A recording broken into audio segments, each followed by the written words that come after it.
17. märtsist kuni 30. aprillini 2025 toimus A-galeriis kevadine ühisnäitus Jänkud, munad ja muud nunnud.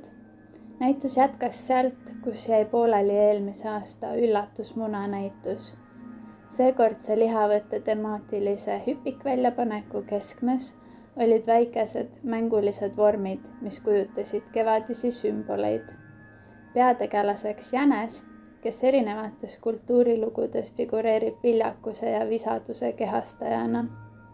Osalesid kunstnikud Anne Reinberg, Kaius Kull, Edgar Volkov, Ene Valter, Erle Nemvalts, Henri Mardisalu, Kadi Kübarsepp, Katariina Kriipsalu, Katrin Kosenkranius, Keesi Kapsta, Kertu Vellerind, Krista Lehari, Liina Leelov, Liisu Saar, Mari Pärtelpoeg, Merike Palot, Viktoria Lillemets, Ülle Mesikäpp, Pilvi Tammoja ja Ülle Voosalu. Vilditud jänesekaunistuste autor oli Pilvi Tammoja. Näituse kuraatoriks oli Sille Luiga ning näituse plakati autor oli Rasmus Lukas.